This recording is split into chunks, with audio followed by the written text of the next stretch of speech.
Buenos días o buenas tardes, chicos. Días todavía, buenos días. Buenos días.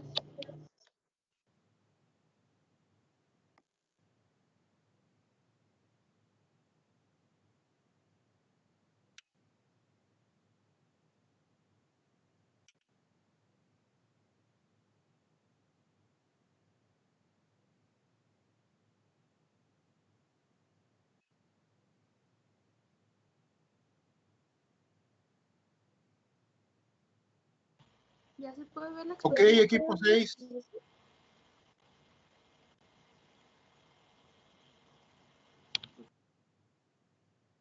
Podemos comenzar.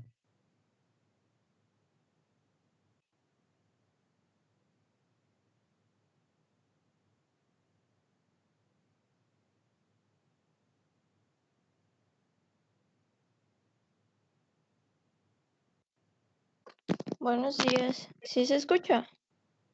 Escucha perfectamente bien. Ok. Nosotros somos el equipo 6 y vamos a hablar de neoplasias. Adelante. Bueno, pues la neurooncología comprende 4 grandes apartados. Primeramente tenemos los tumores primarios del sistema nervioso. En segundo lugar, las metástasis y otras complicaciones neurológicas del cáncer sistémico. También están las consecuencias del tratamiento del cáncer. Y por último están los tumores craneoplásicos. Las estadísticas indican un crecimiento absoluto en el número de todos esos problemas y además pues el tratamiento de todos los tipos de neoplasias del sistema nervioso central, desde la fase quirúrgica a la oncológica, se está haciendo pues más complejo, y algunas peculiaridades generales que se encuentran de los tumores del sistema nervioso central son las siguientes que aparecen aquí abajito, que son siendo los tumores cerebrales progresivos expansivos y el cráneo por así decirlo, pues un estuche inextensible. La sintomatología y las consecuencias incluso vitales pues para el paciente derivan más a veces que la misma hipertensión intracraneal, que de la propia pues neoplasia. También está que en virtud de la especialización funcional del sistema nervioso central, la clínica de los tumores pueden ser muy variables. La especialidad sensible del tejido nervioso, tanto como las derivadas del propio tumor como de la cirugía, también la radioterapia y la quimioterapia, hace pues que a veces los efectos indeseables del tratamiento limiten o sobrepasen sus efectos beneficiosos. Y también está que la barrera hematoencefálica va a limitar la eficacia de la quimioterapia en el sistema nervioso central, es lo que también pues distingue el tratamiento de los tumores cerebrales de otros órganos.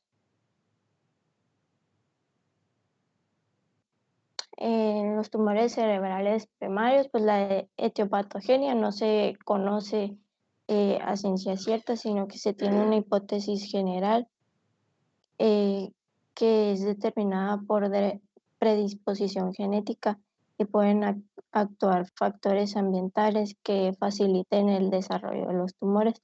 También está la exposición a radiaciones ionizantes. Esto se ha relacionado con una mayor incidencia de gliomas y meningiomas.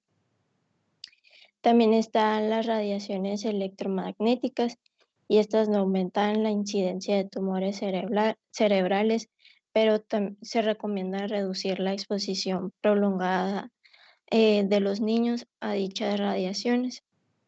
Los estados de inmunodepresión van a facilitar el desarrollo de los linfomas cerebrales, y hay una relación entre el virus Epstein-Barr y los linfomas, y no se han encontrado factores dietéticos, químicos u ocupacionales que distingan a los otros tumores cerebrales.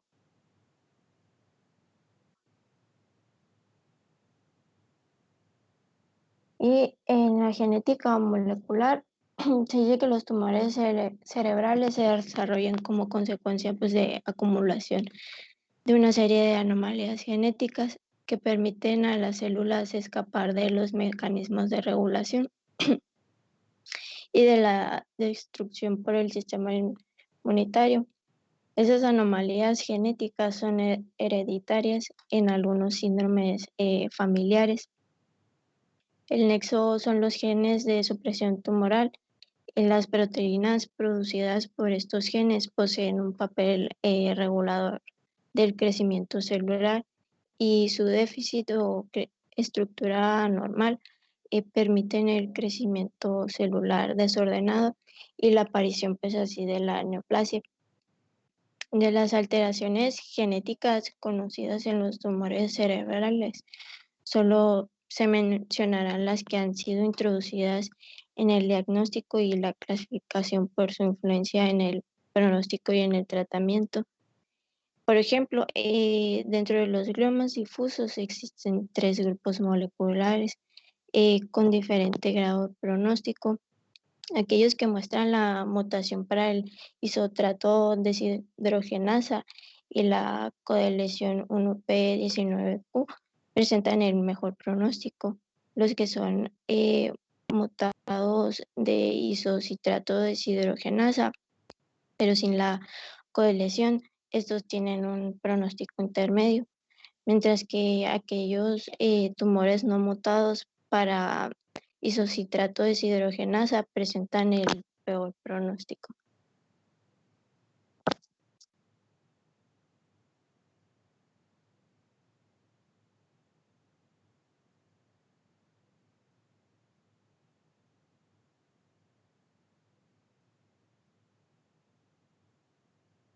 ¿Escuchan? Sí, Bueno, ahora vamos a hablar acerca de la clasificación de los tumores primarios. Primero hablando de la clasificación de acuerdo al grado de malignidad, pues estos se toman en cuenta criterios morfológicos generales como son la atipia nuclear, el pleomorfismo celular, la actividad mitótica, anaplasia celular, hiperplasia vascular y necrosis.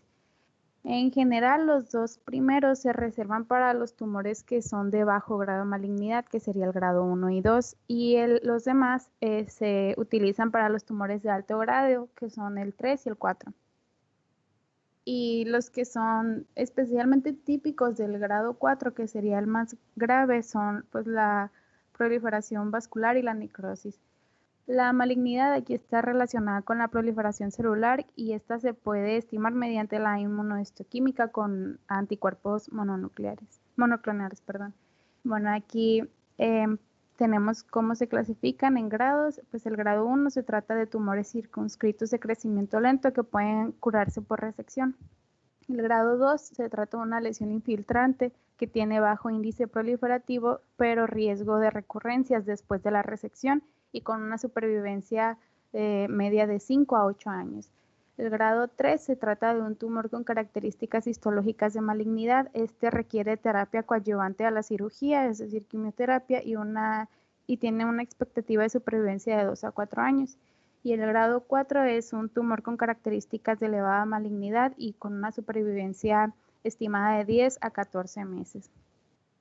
No siempre se iguala el pronóstico de la neoplasia con el pronóstico del paciente, el cual puede estar condicionado por otros factores como la edad, el estado general del paciente, dónde se localiza el tumor, cómo resultó tras la cirugía o algunas complicaciones que se derivan después del tratamiento o también otros factores, ¿no? Y también está otra clasificación, que esta es de la OMS del año 2016. ¿Ya cambió?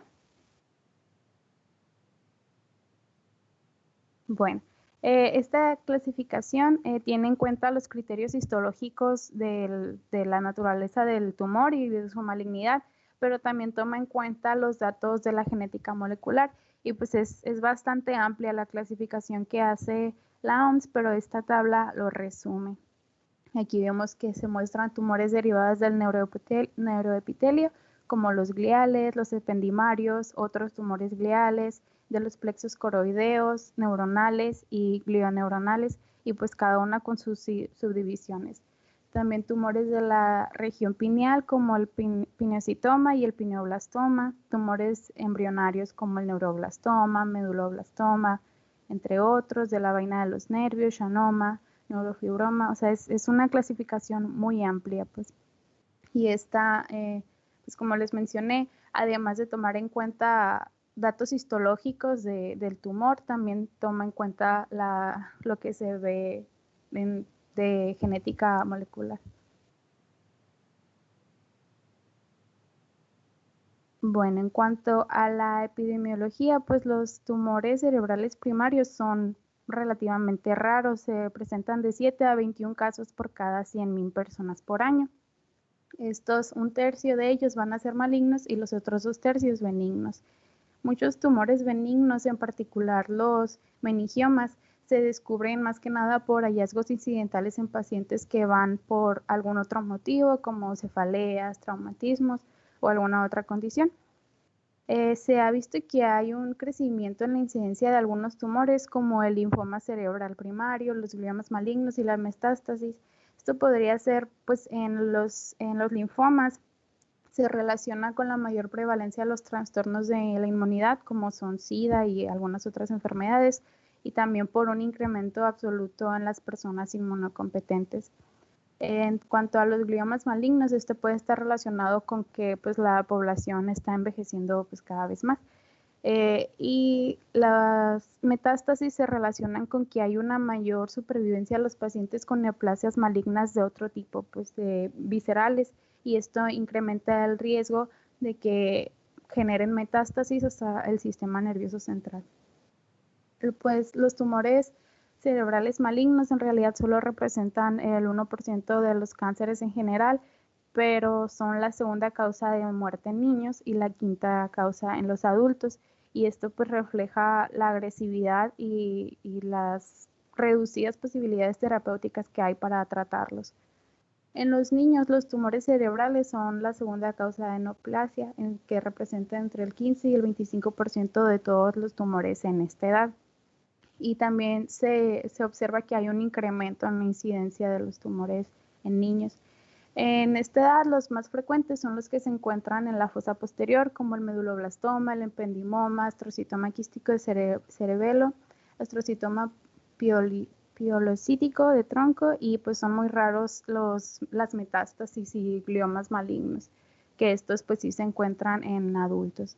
También presentan otros tumores como los de células germinales o el craniofaringiomas, y estos, pues el pronóstico general de estos tumores ha mejorado y la supervivencia media es en 5 años del 50 al 70%. Y en los adultos los tumores más frecuentes son los supratentoriales, y la mayoría de ellos, aproximadamente más del 80%, son de estirpe glial, o sea, astrocitomas, oligodendriomas y glioblastomas. Y en el segundo lugar se encuentran los meningiomas, pero en las mujeres estos ocupan el primer lugar.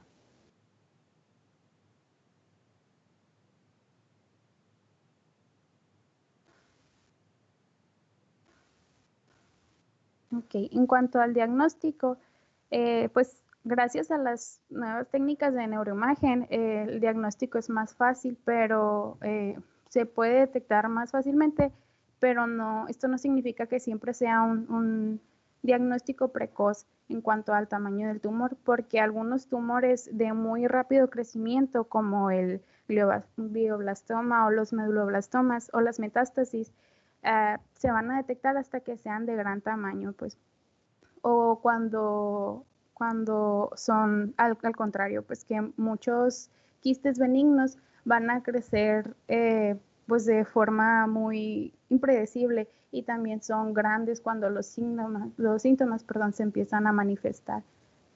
Pues los tumores parenquimatosos de bajo grado de malignidad no captan contraste ni en la tomografía computarizada ni en la resonancia magnética. Algunos que son histológicamente benignos sí van a captar contraste, como son los astrocitomas, y algunos tumores con apariencia de baja malignidad en la imagen van a resultar con un alto grado en la biopsia y pues también van a presentar una gran evolución. Por eso el que haya una detección temprana no significa que sea un diagnóstico precoz. Pues la resonancia magnética de perfusión y la espectrografía ayudan a identificar los tumores de mayor grado de malignidad. Y pues esta es más sensible que la tomografía para detectar a los tumores infiltrantes de bajo grado de malignidad o las metástasis múltiple, y es superior a la tomografía en los tumores en las regiones orbitaria y lateral y también de la base y la fosa posterior.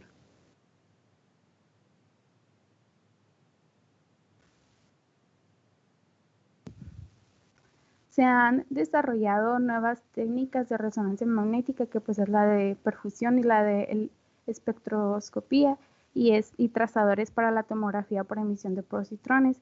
Estos contribuyen al diagnóstico diferencial entre los abscesos de pseudoprogresión, las radionecrosis y los tumores primarios o metástasis. La PET con fluorodesoxiglucosa y con metionina o timidina se utiliza también para elegir el punto de la biopsia y para planificar así la radioterapia. Y otras técnicas son útiles, como la resonancia magnética funcional y la tractografía por resonancia magnética, y estas también permiten planificar la vía quirúrgica y la extensión de la resección para reducir las secuelas. Y en cuanto al tratamiento general, pues se opta por la cirugía. Esta puede ser curativa por sí sola en tumores que sean de bajo grado de malignidad, o se puede usar combinada con quimioterapia y radioterapia según los diferentes tipos de tumor. Los tratamientos dirigidos a modificar el ciclo celular o la angiogénesis, como los inmunomoduladores, la terapia genética o la terapia oncolítica, se encuentran en fase de desarrollo. Se cuenta con el bevacizumab, que es un inhibidor de la angiogénesis, que pues ha tenido resultados controvertidos como tratamiento de primera línea, pero se ha probado para las recidivas de los gliomas malignos. También en los tumores infiltrantes mal delimitados, como los gliomas difusos, el resultado de la cirugía se puede mejorar mediante el uso de otras técnicas, como son la planificación del acceso al tumor mediante la resonancia magnética funcional y de tensor de difusión, para no dañar estructuras o vías de conexión pues fundamentales. También el control operatorio de la resección con el paciente despierto y la resonancia magnética intraoperatoria y la ecografía intraoperatoria, o el uso de sustancias fluorescentes como el ácido 5-aminolebulínico. Y esta pues permite distinguir el tejido normal del tumor, y con ello pues una resección lo más amplia posible del tumor sin dejar secuelas graves. Pues se debe considerar los tratamientos sintomáticos o de las complicaciones no específicas, como la hipertensión intracraneal, el edema y las crisis convulsivas, también el dolor, crisis de delirium y estados confusionales, además de pues la resección del tumor.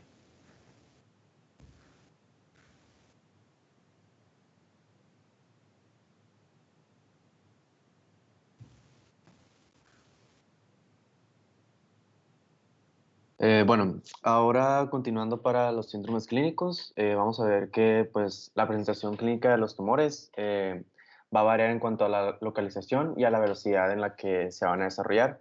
Esto ya puede ser de esto último en un comienzo súbito, o que sea algo progresivo en un transcurso de varios años. Los tumores que podemos encontrar van a causar tres tipos de órdenes en cuanto a los síntomas y signos. Estos pueden ser generales, es decir, que no son localizadores, como aquí se mencionaban la cefalea, el papiledema, las convulsiones o los cambios psíquicos. Están los síndromes topográficos, que estos ya sí son localizadores en cuanto a su historia clínica, y los que son de falsos signos de localización, como la parálisis del quinto par. En cuanto a la cefalea, vamos a ver que esta se va a deber a la atracción o a la distorsión de las estructuras sensibles intracraneales, como pueden ser las meninges, los senos venosos o los nervios craneales, y que también a la hidrocefalia y a la hipertensión intracraneal. También el predominio o que hagan que se levante por la mañana, que se agrave con maniobras de Valsalva, o los cambios de posición pues, de la cabeza pueden ser orientadores para ese tipo de tumores. Y bueno, en cuanto a los topográficos, pues producen síndromes que son relativamente fáciles de identificar. Estos se pueden ser como los procesos expansivos de la región solar o supracelar, en el que pues los más frecuentes pueden ser, por ejemplo, el adenoma de la hipófisis, astrocitoma o cordoma, o los aneurismas en el caso de los neoplásicos. Y destaca la parálisis y apoplejía pituitaria, así como síndromes endocrinos.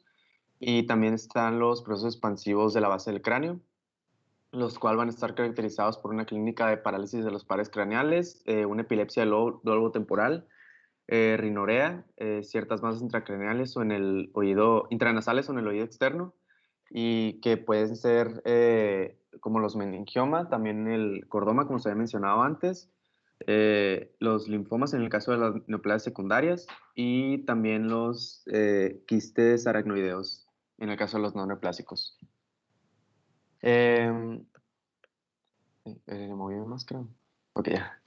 También se mencionaba los procesos expansivos de la región del agujero occipital, los cuales van a estar caracterizados por síncopes, vértigo central y ataxia, parálisis de paredes craneales vulvares que pueden generar disfagia o disfonía.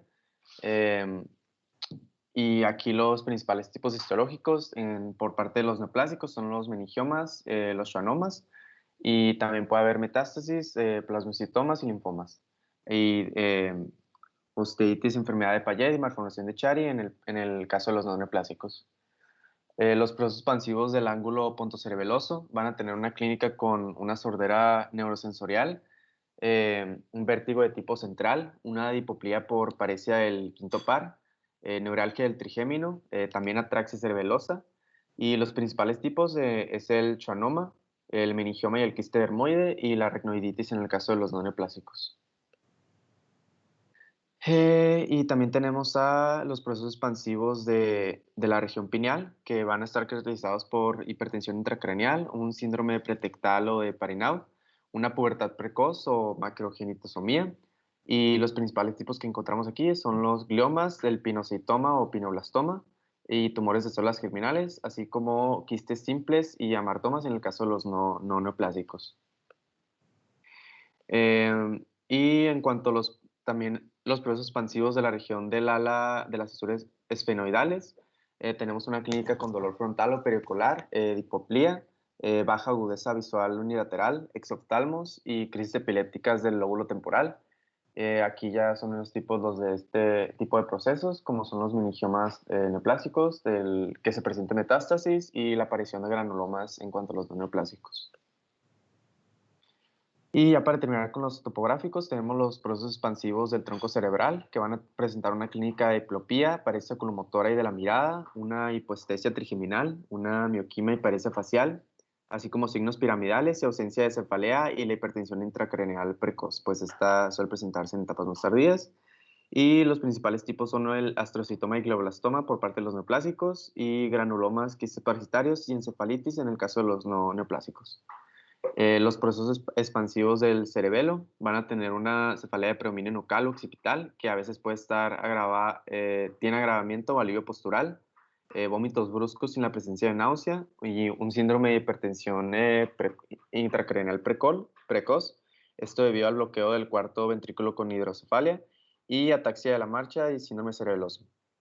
Aquí ya podemos encontrar de parte de los neoplásicos los astrocitomas, meduloblastomas, el ependidioma, los gliomas malignos, y en el caso de los no neoplásicos, abscesos, granulomas y cisticercosis. También se mencionaban los tumores hemisféricos, los cuales pueden producir 3 órdenes de síntomas y signos, que son las crisis epilépticas, los cambios conductuales y los signos focales.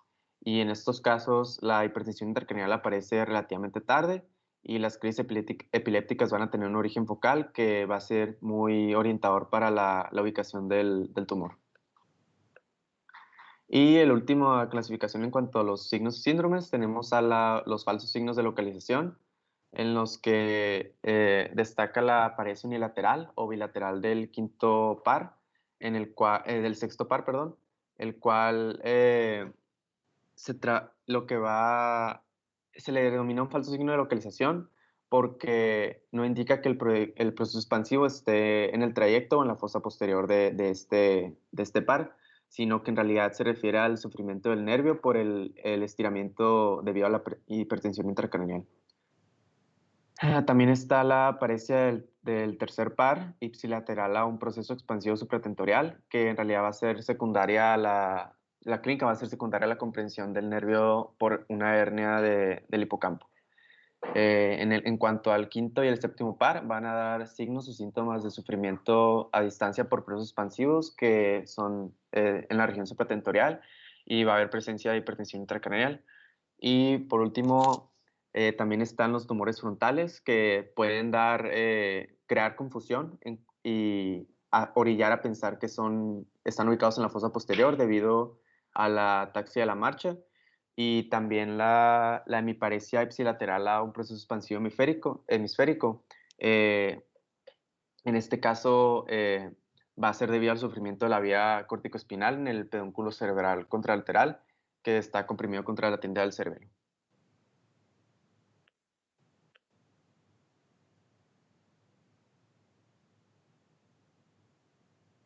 Ok, buen día. Ya por último, pues vamos a hablar de los tumores secundarios o metástasis. Estos son una de las complicaciones neurológicas del cáncer sistémico, junto con las complicaciones no metastásicas como los síndromes paraneoplásicos o patologías vasculares, y las relacionadas al tratamiento oncológico administrado, ya sea quimioterapia, radioterapia o inmunoterapia. Entre el 25 y el 40% de todos los pacientes con cáncer van a presentar alguna de estas complicaciones, y de este porcentaje las metástasis se llevan hasta el 13%. Y con el paso del tiempo su incidencia ha ido en aumento, principalmente por tres factores, que son la prolongación de la vida media de los pacientes con neoplasias viscerales, la mejoría de los métodos de detección y el uso de citostáticos eficaces en el control de las neoplasias, pero que atraviesan de manera insuficiente la barrera hematoencefálica, y como consecuencia pues no evitan el crecimiento tumoral en el sistema nervioso central. Las metástasis tienen tres variedades principales, que son aquellas que son masas únicas o múltiples, la metástasis miliar, que son pequeños focos miliares diseminados, y la carcinomatosis o linfomatosis meningoradicular. La primera variedad es la más frecuente por mucho. ¿Se regresó? Sí, eso era de esta diapo, no sé si lo vieron en el anterior, perdón. Ok. Bueno, los tumores que más metastasizan al sistema nervioso central por la vía hematógena son los del pulmón, seguidos de los de mama, melanomas, y los del tracto digestivo. El 15% de los pacientes con neoplasia sistémica se manifiestan por una metástasis cerebral. Los exámenes complementarios a la búsqueda del tumor primario y su estadificación, teniendo en cuenta que aproximadamente en la mitad de ellos estarán en pulmón, son la tomografía de tórax y abdomen, mamografía, marcadores tumorales y pues el PET scan, ¿no? Que ya es como el gold standard para todo esto. La mayoría de las metástasis parenquimatosas ocurren en el cerebro y muy raramente llegan a pasar en la médula. Esta se ve afectada en casos de metástasis meningias o por la compresión a partir de un foco epidural o vertebral. Los tumores pélvicos y colorectales pueden hacer metástasis en la fosa posterior. La vía linfática la siguen los tumores de cara y cuello para invadir la base del cráneo, los vasos craneales y el cerebro. Y las metástasis hematógenas suelen ser múltiples, supratentoriales y de localización córtico-subcortical, rodeadas de edema vasogénico. En cuanto a la clínica, esta va a ser variada según la topografía, obviamente, y pues produce síntomas focales que pueden ser hemisféricos, cerebelosos o del tronco. El síntoma más frecuente son las crisis epilépticas, y en un 20% de los casos de las metástasis son la primera manifestación de la enfermedad, sobre todo en el caso del carcinoma de pulmón de células pequeñas, y esto pues indica que la enfermedad en general ya está muy avanzada y la mayoría de los pacientes ya tienen múltiples metástasis de hecho.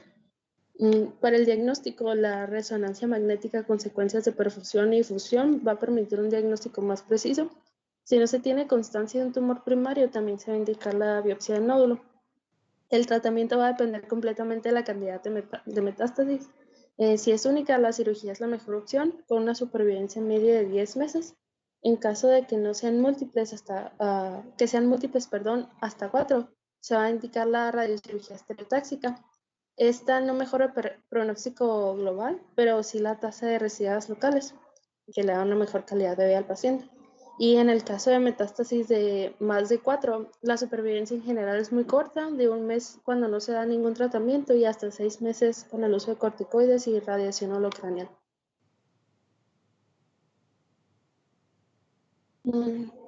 Bueno, la metástasis meningoradicular puede ser causada por todas las neoplasias viscerales, pero es más frecuente que sea por adenocarcinoma de mama o pulmón, melanomas o neoplasias gástricas y genitourinarias. Las células neoplásicas en este caso alcanzan el espacio subaracnoideo por la vía hematógena mediante otras metástasis o por infiltración y progresión perineural de las células desde la propia neoplasia. Después se extiende por las meninges y va a formar nódulos que pueden infiltrar los pares craneales y las raíces espinales. Y pues el cuadro clínico de esta va a ser una meningitis subaguda con cefalea, rigidez de la nuca obviamente, que esta puede ser ligera o moderada, y déficit de los pares craneales, que va a incluir diplopía, paresia facial y baja agudeza visual.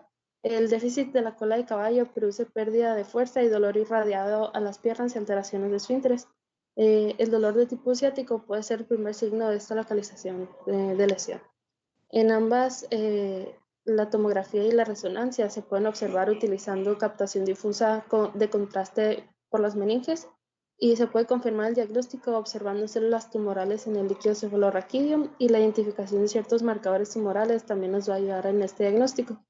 Se puede obtener una remisión con quimioterapia intratecal. El metrotrexato, en el caso de los tumores sólidos y acompañado con citarabina, pues nos sirve para los tumores sólidos, ¿no? Y en el caso de los hematológicos, también es un tratamiento habitual. En solo el 15% de los pacientes pueden superar el año de supervivencia. Normalmente, pues esta va a ser de 4 a 6 meses, ¿no? Y ya por último, la metástasis de la base del cráneo, pues tenemos otras metástasis, ¿no? La de la base del cráneo normalmente se da por tumores de vecindad, como lo son los carcinomas de Cabum o de los senos, y se presentan con parálisis oculomotora y el facial, neuralgias del trigémino, sordera y rinorrea. Pueden producir fístulas en el líquido cefalorraquídeo y meningitis. La metástasis vertebral con compresión nodular es muy frecuente, especialmente en los pacientes de cáncer de próstata, mama y pulmón, y en este último caso la clínica de la metástasis precede al cáncer primario. El dolor de espalda va a ser el primer síntoma y puede evolucionar rápidamente, por lo que su tratamiento es esencial para evitar la paraplegia definitiva. Por último, las metástasis de los plexos nerviosos tienen como primer y más característico síntoma el dolor. En el plexo braquial, los principales tumores implicados son el de mama, pulmón, linfomas, sarcomas y melanomas. Y en el caso del plexo lumbosacro, son los testiculares, sarcomas, linfomas colorectales y los ginecológicos. Y eso sería todo por nuestra parte.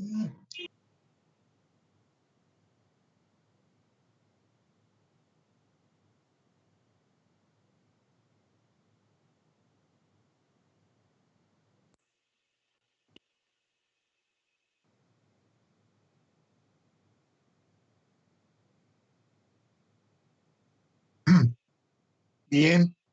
¿Alguien sigue? Empezamos más? con epilepsia, doctor.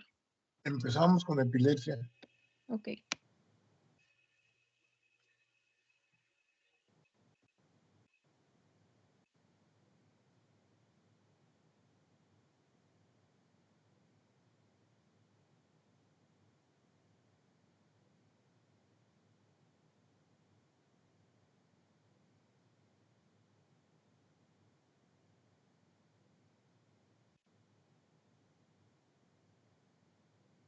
Bueno, nosotros somos el último equipo y vamos a hablar sobre epilepsia. Pues empezando con la definición, pues la vamos a definir como una alteración del sistema nervioso central que se va a caracterizar por un incremento de la actividad eléctrica neuronal Y este incremento de la actividad eléctrica se va a manifestar con crisis recurrentes y espontáneas, ¿no? Aquí es donde vamos a diferenciar la crisis epiléptica pues aislada de la epilepsia, porque la epilepsia ya son crisis recurrentes, pues. Y pues también en la epilepsia podemos encontrar cambios electroencefalográficos. Y en general, pues su diagnóstico va a implicar la detección de alguna normalidad que va a persistir en el cerebro y que esta normalidad nos vaya o sea, que sea capaz de generar una actividad espontánea en el cerebro, ¿no? Que ya nos dé el cuadro clínico. Pues es importante mencionar que las crisis provocadas, que son aquellas del cerebro, pues ha tenido una crisis de agudo como una respuesta natural a una alteración o pérdida de la hemostasis. O sea, las crisis provocadas son aquellas que se van a presentar después de que se pierde la hemostasia, por ejemplo, en casos de hipoglucemia, hipoxia, hipocalcemia, etcétera, ¿no? Ese tipo de estados, ¿no? Y bueno, pues la epidemiología pues indica que hasta el 1%, desde del 0.5 al 1% de la población mundial padece epilepsia y se considera que del 1 al 3% de la población va a tener epilepsia durante su vida. En México, pues la prevalencia de pacientes con epilepsia es de 10 al 20 aproximadamente por cada 1,000 habitantes, ¿no? Por lo cual nos va a sugerir que en nuestro país existe por lo menos 1 millón de personas con alguna forma de epilepsia. Y también otro término que me gustaría comentar, pues, es la epileptogénesis, que nos va a decir que en algún momento de la vida el cerebro va a funcionar normalmente, pero después de cierta secuencia de desarrollo o en respuesta a algún tipo de daño, se genera un nuevo estado del cerebro, por ejemplo, en el cual estos circuitos neuronales van a llegar a ser hiperexcitables y a partir de que está este daño y estos circuitos se vuelven hiperexcitables, nos van a originar una crisis recurrentes y espontáneas. Y pues así ahorita esto se le define como el epileptogénesis, o sea, es como un proceso dinámico donde el cerebro se va a convertir en epiléptico. Ahora pues la clasificación, pues vemos ahí 3 puntos, ¿no? Inicio focal, inicio generalizado e inicio desconocido. Esta clasificación está dada por la Liga Internacional contra la Epilepsia, es desde el 2017, porque la anterior que vi era de 1981, y describió pues los tipos de crisis que se pueden presentar. Por ejemplo, primero en las crisis de inicio focal, o sea, estas van a suceder en un punto específico del cerebro, a comparación de las de generalizado que sucede en los 2 hemisferios del cerebro. Y ya, por ejemplo, si nos ubicamos en inicio focal, la ILAE, la Liga Internacional, nos dice que podemos especificar si es con el paciente con conciencia o que ya tiene alteración de la conciencia. Dice la Liga que no es obligatorio especificar, pero sí ayuda pues para ir dando el diagnóstico. Una crisis focal sin alteración al nivel de conciencia va a corresponder al término que antes se denominaba pues crisis parcial simple. En la clasificación de 1981 se denominaba crisis parcial simple a las que no tenían alteración de la conciencia. Mientras que una crisis focal con alteración del nivel de la conciencia va a corresponder al término de 1981, que es el de crisis parcial compleja. Y pues se va a referir a la alteración al nivel de conciencia durante cualquier parte de la crisis, ¿no? Tienden a durar hasta 5 minutos. En cualquiera de esos 5 minutos que pierda la conciencia, pues ya se denomina así. Pues las crisis focales sin y con alteración del nivel de la conciencia, o sea, todas las crisis focales, pues pueden caracterizarse por uno de los síntomas de inicio motor o no motor. Es importante esto de inicio, ¿no? Lo que va a reflejar pues el primer signo o síntoma que va a predominar en la crisis. Por ejemplo, la actividad epiléptica pues se va a propagar a través de las redes cerebrales, algunas veces con la incertidumbre del médico, ¿no? Sobre si el evento es una crisis única o si es una serie de múltiples crisis, porque pues como avanza toda esta actividad epiléptica, pues conforme vaya avanzando va a ser el cuadro clínico que va a estar dando, o sea, puede ser muy variable, pero para nombrar una crisis siempre va a ser necesario denominarla según el signo o síntoma inicial más prominente, o sea, con el que inicia. Y bueno, como vemos ahí en la tabla donde dice inicio motor, inicio no motor, pues existen varios tipos de crisis, depende, ¿no? Para o sea, inicio motor y no motor, tanto sea generalizado o focal, ¿no? Pues para ejemplificar algunas, por ejemplo, las crisis cognitivas van a ser las que impliquen una alteración del lenguaje, cuando el paciente se presenta inicialmente con una alteración del lenguaje. Y por ejemplo, el déjà vu también se considera que es parte de las crisis cognitivas, las alucinaciones, ilusiones o distorsiones de la percepción. Hay en ocasiones en las que el paciente inicia con crisis emocionales que involucran ansiedad, miedo, alegría y otras emociones, pero vamos a recordar que las crisis epilépticas duran hasta 5 minutos, entonces estas crisis emocionales van a durar eso mismo, ¿no? 5 minutos o menos. Y también está, por ejemplo, las ausencias, que son más comunes en niños, no son comunes en adultos. Y bueno, y también está la clasificación de 2017, nos dice que está este apartado de inicio desconocido. Porque muchas veces las crisis epilépticas no llegan con la adecuada información, o sea, a lo mejor no están muy tan estudiadas como para nosotros decir es de inicio focal o es de inicio generalizado. Y pues este apartado es para eso, para ubicarlas en este tipo de crisis.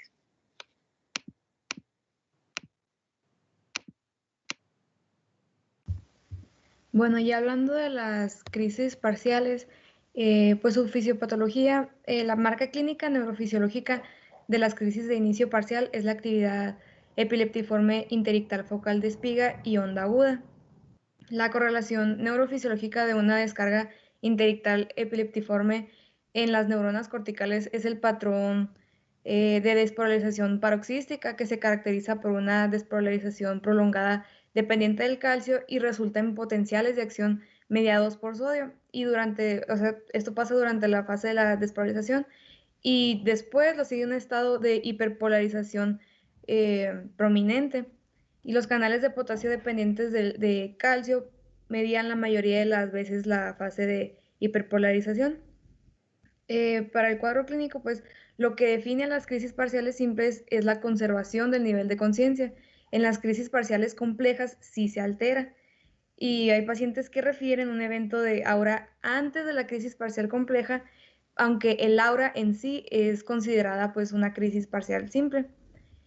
Y las crisis parciales, pues simples duran de algunos segundos a pocos minutos y si la duración se prolonga a más de 30 minutos, se considera ya por definición un evento de estado epiléptico parcial simple. Y el diagnóstico de ese está basado pues en la descripción clínica estereotipada, asociada o no con cambios electroencefalográficos focalizados. Por otra parte, pues una crisis parcial compleja inicia con cambios en la conducta, seguido de automatismos, cambios en la mirada y confusión posictal. La duración promedio es de 60 a 90 segundos y después de esto es cuando ya se presenta pues el estado confusional posictal. Y los automatismos pues pueden ser masticación, succión, susurros o manoteos. Las posturas distónicas de la extremidad superior se presentan en crisis originadas en el lóbulo temporal mesial contralateral y las crisis parciales del lóbulo frontal presentan manifestaciones extrañas, pues, por ejemplo, posturas de pedalear o en ataque de esgrima y tienen un periodo posictal más rápido y se presenta en ataques repetidos. Y las crisis parciales secundariamente generalizadas se inician con un aura que evoluciona a una crisis parcial compleja y posteriormente se generaliza una crisis tónico-clónica.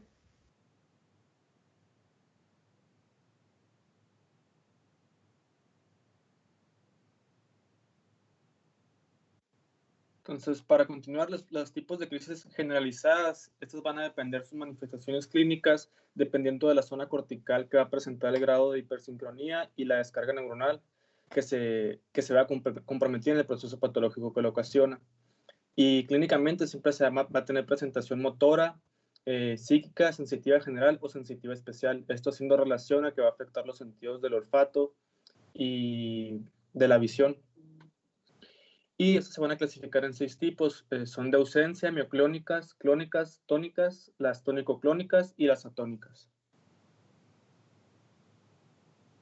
Primero van a estar las crisis de ausencia, que estas van a estar caracterizadas por periodos cortos de alteración del estado de conciencia. que pueden durar entre 10 y 20 segundos, que van a estar acompañados de automatismos, donde el más común es el parpadeo. O sea, nuestro paciente va a estar totalmente ido y puede presentar parpadeos muy rápidos o sea, no bien coordinados. Y lo que lo pueden llegar a provocar estas crisis, más que nada, son periodos de hiperventilación o estimulación fótica, es decir, a grandes haces de luz que van a impactar con el paciente. Son los principales desencadenantes. Y cuando se realiza un electroencefalograma, el patrón característico que vamos a encontrar en estos casos van a ser complejos canalizados de punta onda lenta. Se van a ver, lo vamos a observar como periodos de muchas puntas y luego se va a detener un momento y volver a salir. Después tenemos las crisis mioclónicas, que estos van a ser periodos de corta duración de movimientos arrítmicos o movimientos de sacudida. Esta es la crisis característica que todo el mundo relaciona con epilepsia, aunque no siempre estas van a ser de origen epiléptico, ya que las sacudidas pueden llegar a tener duración solamente de 1 a 3 segundos. Puede ser como un simple espasmo o pueden ser incluso más largas, que esto ya es patológico. Y el patrón característico en el electroencefalograma van a ser complejos rápidos de poliespigas y conjugados con ondas lentas también. Y después tenemos las crisis clónicas, que esos van a ser movimientos corporales rítmicos que pueden ser en sacudida o con o sin alteraciones del nivel de conciencia. Estos van a tener un origen focal y la crisis típica de este tipo siempre va a estar involucrada o extremidades superiores o inferiores. Y el patrón clásico en el electroencefalograma van a ser descargas epileptiformes rítmicas bilaterales. Y después tenemos las crisis tónicas, que estas van a ser de presentación súbita y van a estar caracterizadas por la extensión o la flexión tónica de la cabeza, tronco, extremidades o ambos. Pueden afectar no solo el cuerpo, todo el cuerpo o simplemente una extremidad. Su presentación también puede estar relacionada con los estados iniciales del sueño o incluso con somnolencia, casos de sonambulismo, así como al despertar inicial del paciente. Pero puede estar asociado también con otras alteraciones neurológicas.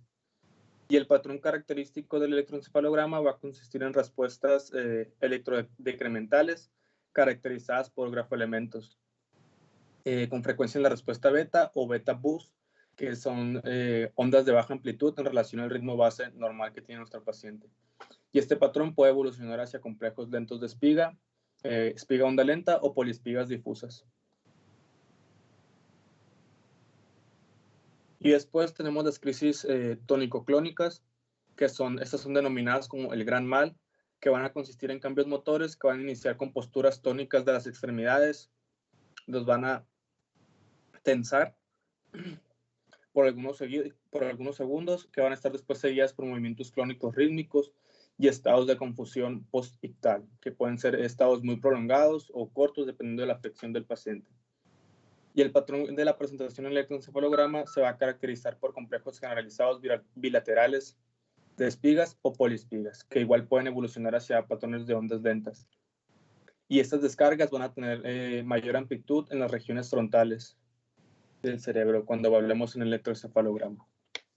Y después, por último, tenemos las crisis atónicas, que esas van a ser pérdidas súbitas del tono muscular y la postura, que van a ser de corta duración, pero pueden ocasionar caídas y lesiones importantes al paciente cuando sufran estas crisis.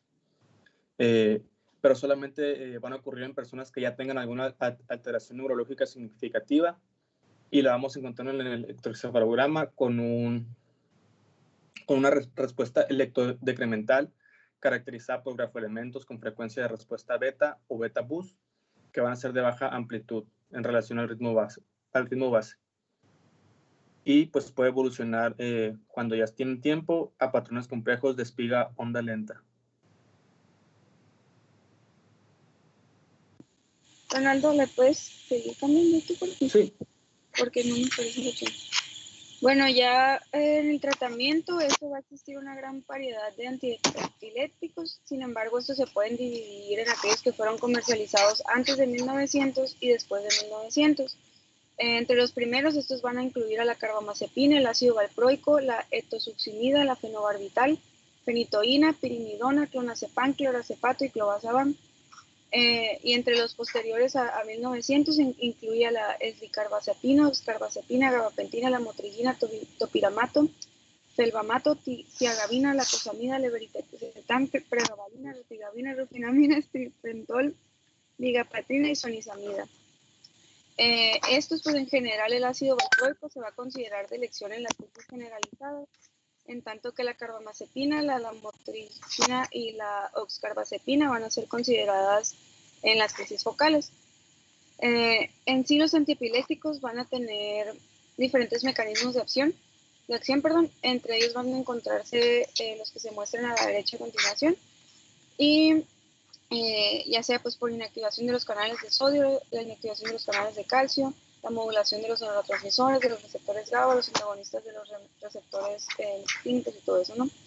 Entre las características de todos ellos, pues se encuentran que la mayoría van a ser administrados por vía oral, tienen una buena absorción, son metabolizados en hígado y algunos a metabolitos activos, así como pues una eliminación renal.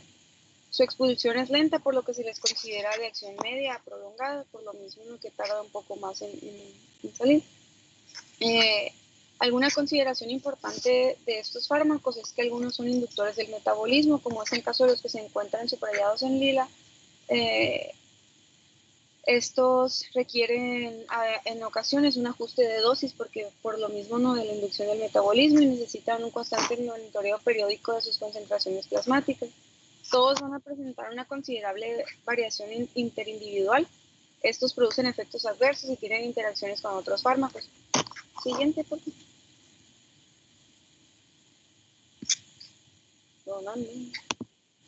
Gracias.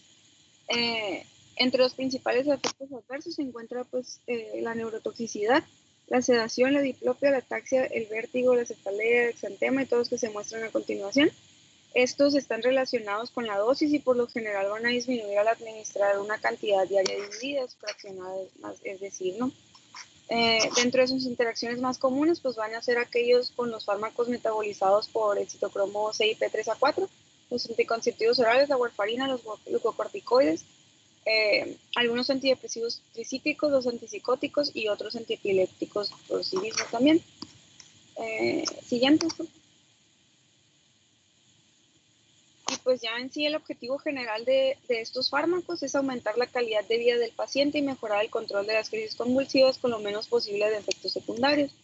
En sí los fármacos disponibles van a controlar las convulsiones en aproximadamente un 60-70% de la población, especialmente en los niños durante el primero o segundo fármaco.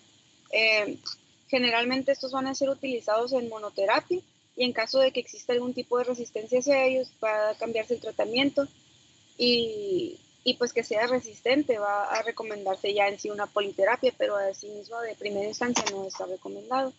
Dentro de las principales consideraciones, pues su inicio debe individualizarse según el paciente y el tipo de epilepsia que se sospeche que éste está presentando, así también como la edad, el peso, las comorbilidades y los tratamientos concomitantes que éste pueda tener, por lo mismo de que tiene múltiples interacciones farmacológicas, ¿no?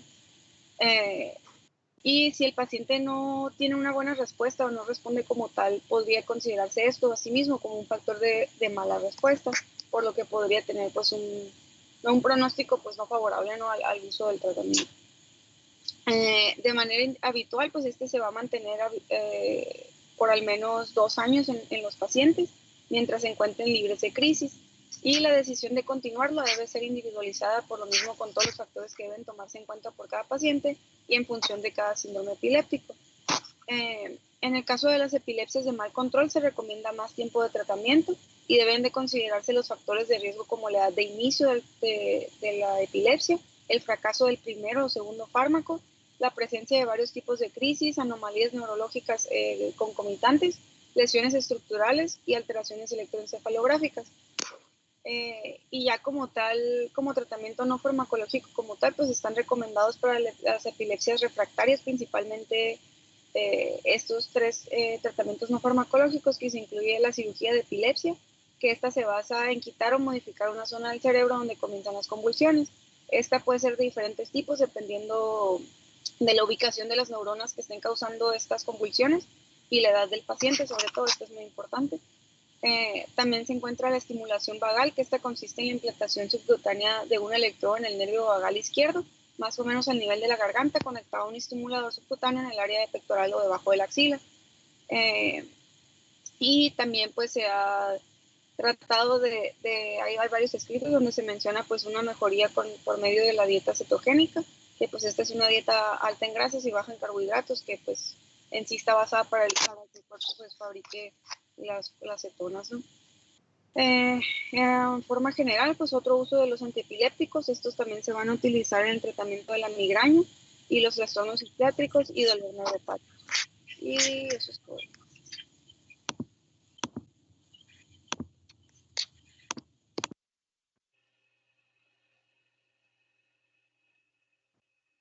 Ok, chicos, se nos acabó el tiempo. Oye, Malo, dijiste el último equipo. Le falta un equipo, ¿no? Somos el equipo 8 nosotros. Es que Caray. recuerdo que... Ajá, ¿cómo? Y no hay 7. Sí hay 7, pero recuerdo que usted nos dijo que los del 7 pasaran la exposición, nos las compartieran y nosotros expusiéramos epilepsias. Bueno, está bien entonces. ¿Y ya la compartieron? ¿Ya la subieron? No la he visto en la plataforma. Bueno, está bien. Mande. Sí, ya la tenemos, la vamos a subir ahorita, doctor. Sí. Ok, perfecto. Entonces aquí terminamos con el curso, muchachos. Yo les pido disculpas porque fue un curso muy acelerado y muy irregular y atípico. Yo no sé cómo llevaron a cabo prácticas que no llevaron a cabo porque estos debían de ser con pacientes en el hospital y no tuvieron acceso al hospital. Pero tengo entendido que mediante simulación y casos clínicos, discusión y videos es que lograron tener una idea de la neurología en general. Entonces, acá terminamos. Quiero que se pongan de acuerdo con el equipo Z03, 4 y 5. Ustedes son el 4, entonces con el 5, pónganse de acuerdo para ver la fecha y la hora en que hacemos el examen, que es el último parcial. Ya hablé con María José, doctor, ya nos pusimos de acuerdo. Ok. Para el viernes a las 12, ¿se puede? Viernes a las 12, por mí encantado la vida. Sí, está bien. Voy a anotarlo. Okay. El viernes a las 12, los dos juntitos. Este último parcial va a promediarse con los otros dos parciales. Y eso nos va a dar la calificación final de la fase teórica. Pero yo tengo que sacar el promedio de la teórica con la práctica. Entonces les voy a pedir que por favor le digan a quién les da la práctica, a la doctora. Doctor Octavio. A Octavio. Sí. Bueno, pedirle por favor a Tavo que en cuanto tengan las calificaciones de la práctica, me las haga llegar por correo o a través de uno de ustedes para que ustedes, pues con la jefa, ¿no? Que se las pase a la jefa y que la jefa me las pase a mí, para de esta manera yo las calificaciones de Tavo, para que yo saque el promedio de las dos y las suba al portal, ¿verdad? Ok. Muy bien, pues les agradezco mucho toda su colaboración. Fueron un excelente equipo de trabajo. Se disciplinaron muy bien a las circunstancias especiales que nos impuso la pandemia. Y bueno, pues les deseo lo mejor. Estoy seguro que no va a haber ningún reprobado, porque todos hasta ahorita han tenido buen rendimiento en sus calificaciones parciales. Así es de que no les digo, pero si hay alguno que por alguna razón al final haya salido con una mala calificación, pues tiene la opción de presentar el examen extraordinario. Ya nos pondremos de acuerdo, nos comunicaremos en su caso, para que a la semana siguiente podamos hacer la evaluación. ¿Ok? Entonces, jefa, estamos en contacto. Sí, doctor. Ok, gracias. Que tengan buen día. Nos vemos entonces el viernes. Sí. Gracias, doctor. Gracias, doctor. Bonito. Ok, gracias a ustedes. Adiós. Adiós.